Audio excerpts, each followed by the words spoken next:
बालोतरा जिले में बजट घोषणा अब जमीन पर उतरती दिखाई दे रही है।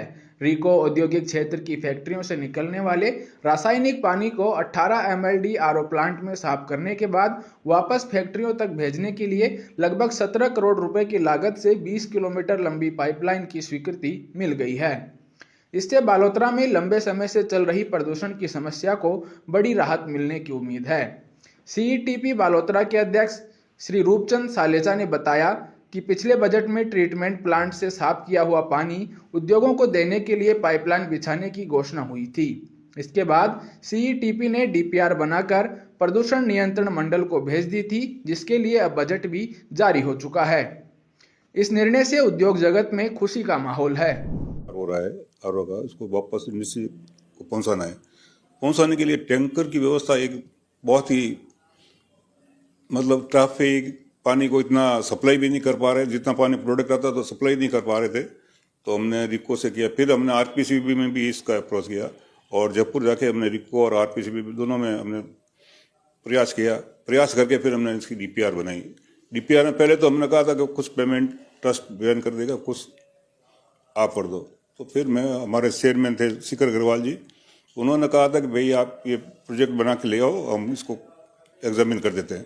तो साहब ने इसको एग्जामिन करके बजट घोषणा में डाल दिया था 2025-26 के।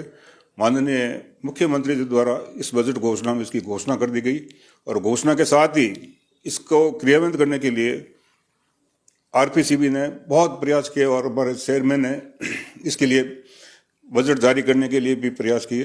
तो माननीय चेयरमैन साहब और हमारे विधायक महोदय साहब, विधायक महोदय ने भी बहुत प्रयास किया। तो प्रयास के इस में हमको अभी जैसे इसका फाइनेंशियल अप्रूवल मिल गया है और फाइनेंशियल अप्रूवल मिलने के बाद रूडी वाला ये काम करेगा, रूडी पूरी पाइपलाइन बिछाने का काम रूडी करेगा।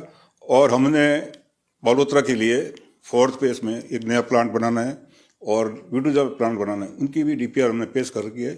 एक बार हमारी मीटिंग भी हो चुकी है और नेक्स्ट मीटिंग में शायद फाइनल भी हो सकता है। बालोतरा के अंदर जेडएलडी प्लांट लगा और आरओ लग गया। आरओ लगने के बाद में जो पानी को वापस रीयूज़ करने के लिए पानी वर्तमान में टैंकरों के द्वारा इंडस्ट्रीज़ को सप्लाई करते थे, जिसके अंदर हमारा खर्चा भी बढ़ता था और साथ साथ में ट्रैफिक भी जाम रहता था। ऐसी समस्या थी। हमने सरकार से जाके निवेदन किया कि ये हमारे यहाँ पाइपलाइन के लिए बजट दिया जाए। सरकार ने, माननीय मुख्यमंत्री भजन लाल जी ने इस मांग को मानते हुए बजट के अंदर घोषणा की पाइपलाइन की और पोल्यूशन बोर्ड के द्वारा 17 करोड़ रुपए स्वीकृत किए गए और रुडबी को उसके लिए टेंडर भी कर दिया और पाइपलाइन बहुत ही जल्दी बिछाई जाएगी। अभी बालोतरा इंडस्ट्रियल एरिया में 18 एमएलडी का सीईटीपी प्लांट है और 574 मेंबर यूनिट्स जो इससे जुड़ी हुई है। बिठूजा में 214 इकाइयाँ हैं, वह हमारे पास जेडएलडी प्लांट अभी तक नहीं है, जिसकी श्रीमान रूपचंद जी ने बताया कि एक डीपीआर राज्य सरकार और उद्योग विभाग में हमारे द्वारा दी गई है। उस पर अगर स्वीकृति आ जाती है तो उस पर भी तुरंत काम हो जाएगा और एक जेडएलडी प्लांट हम वहाँ और फेज़ 4 के लिए भी बना पाएंगे। जहाँ तक इंडस्ट्रियल एरिया के 3 फेज़ के लिए जो सीईटीपी है हमारे पास 18 एमएलडी, उसकी फुल कैपेसिटी पे चलाने की कंसेंट हमें मिल चुकी थी और धीरे धीरे कैपेसिटी उस प्लांट की बढ़ती जा रही है। वर्तमान में लगभग 13 एमएलडी पर इस प्लांट का 13 एमएलडी कैपेसिटी पर इस प्लांट का संचालन किया जा रहा है।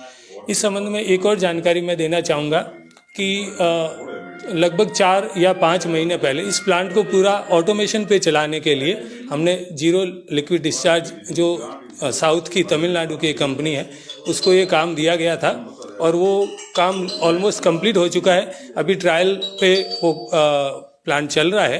तो इस वीक के उपरांत पश्चात ये पूरा प्लांट ऑटोमेशन पे चलेगा।